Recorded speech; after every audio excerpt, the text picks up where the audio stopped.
আসসালামু আলাইকুম প্রিয় ভাই বোনেরা, আপনাদের যাদের পড়া টেবিলে বসতে ইচ্ছে করে না বা পড়ালেখা করতে মন চায় না, তাদের জন্য আজকের এই ভিডিওটা। তো এক ভাই কমেন্ট করে বলেছেন যে ভাই আমার তো পড়ার টেবিলে বসতে মন চায় না বা পড়তে ইচ্ছে করে না, এখন কি করব? তো ভাইয়ের জন্য একজন শিক্ষকের কিছু বক্তব্য। সকলের কাছে রিকোয়েস্ট থাকবে আপনারা সবাই ভিডিওটা খুব গভীর মনোযোগ দিয়ে দেখবেন।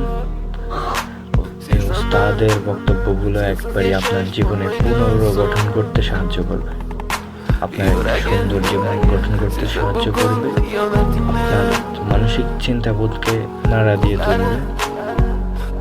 সবার কাছে আশা রাখবো সবাই ভিডিওটা মনোযোগ দিয়ে দেখবে।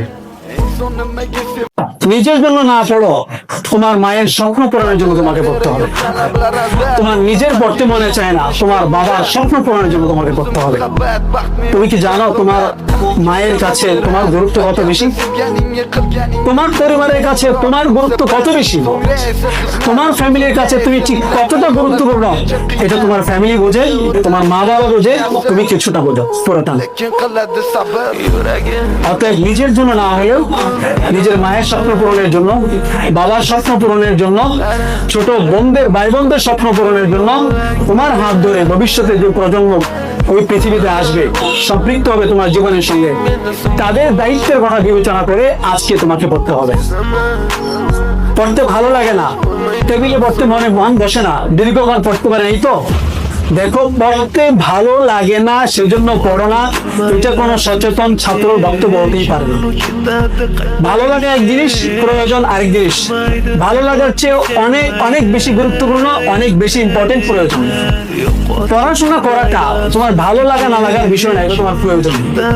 রেজাল্ট ভালো করাটা, আলিমের রেজাল্ট ভালো করা, রেজাল্ট পরবর্তী 3 মাস বা যে সময়টুকু পাও সেই সময় হাড় ভাঙা পরিশ্রম করে নিজের ভাগ্য নির্ধারণে একটা প্রতিষ্ঠান ঠিক করতে পারাটা, এটা ভালো লাগা না লাগার বিষয় না, এটা তোমার জীবনের জন্য অপরিহার্য একটা প্রয়োজন। যেখানে প্রয়োজনের প্রশ্ন আসে সেখানে ভালো লাগা না লাগার মতো চিন্তা করার কোনো সুযোগই নেই, তোমাকে করতে হবে।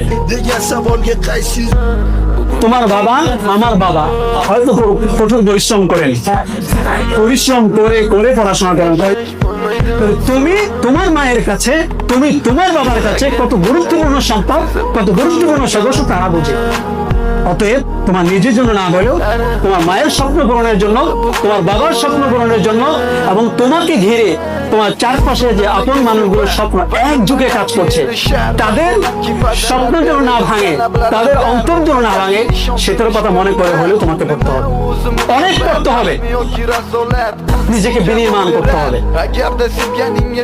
যেন তোমার মা তোমার বাবা যে স্বপ্ন দেখেন তোমাকে নিয়ে তুমি ডাক্তার হবে, সে স্বপ্ন যেন পূরণ হয়, ইঞ্জিনিয়ার হবে, সে স্বপ্ন যেন পূরণ হয়, মানুষের মতো মানুষ হবে, দায়ী ইলাল্লাহ হবে, যে জন্য তোমাকে মাদ্রাসায় পাঠানো হয়েছে সেটা যেন পূরণ হয়, এটা তোমাকে করতে হবে।